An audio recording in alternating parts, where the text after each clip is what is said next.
Hey guys, it's great to be here with you today, and it's great to be doing this event with DEF and to be back here and everything. So, my story began. My story with making good decisions began quite a long time ago when I was a very young boy. I was diagnosed with Asberger syndrome, probably around the age of 5 or 6, and so during that time, my parents had to help my therapist coach me on cognitive distortions, negative thoughts, and thinking clearly about the world and trying to understand the things that I wanted and how to think clearly about something before I acted upon it rather than acting and then reacting to the potential consequences of that. I didn't really encounter the concept of decision quality until my junior year of high school when I was about 17, when I met Chris for the first time and encountered DEF, and it immediately stuck out to me that this was something very similar in vein to what I had already been experiencing when it came to therapy and learning how to be a better person and to fit into the world in a more cohesive manner. And so I did very well in the class. I took to it quickly, and then summer came along, and some things happened upon that. My father passed away from cancer at the age of 44, and I was barely 18 at that time. And when I re-encountered Chris my senior year, I was honest with him about what had happened and how interested I was in this stuff. And he reciprocated in a big way and invited me down here to Stanford to help TA for some of the classes that we did at Stanford that summer, one of the classes of which Ben, who you saw earlier, was in, and that was how we first met.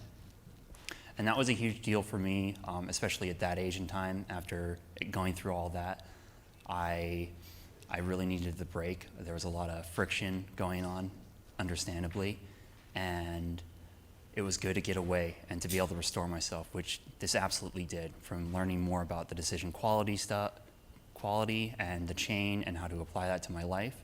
And I eventually returned to Oregon to attempt to pick up the pieces and try to be there for my mother and my little sister.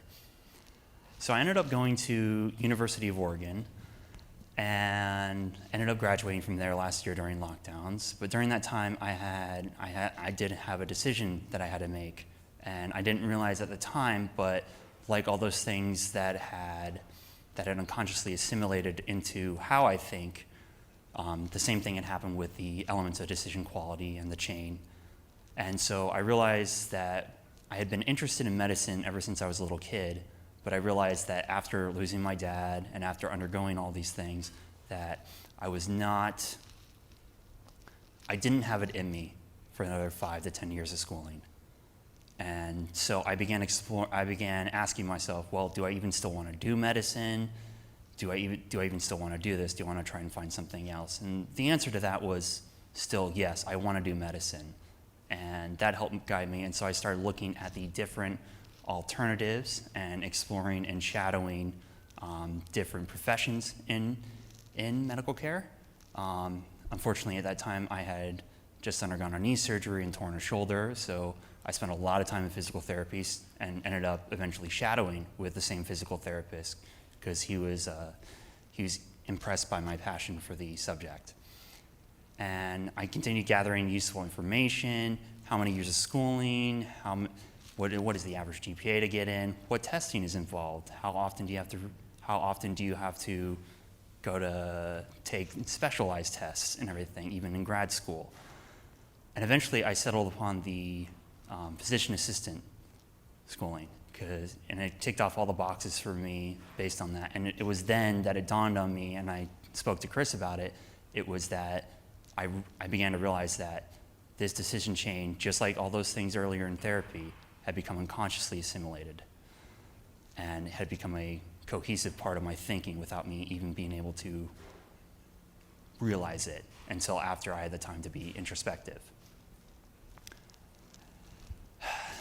And I realized that I am a very atypical case. There's a lot of things that happen here that usually don't happen to people around my age and everything. We usually have a lot more time with our parents. We don't have to grow up quite so fast. But the opportunities I had to come here, to restore myself, to get away, and the things that I took back with me to U of O, to go on to college, to go on to work in healthcare currently.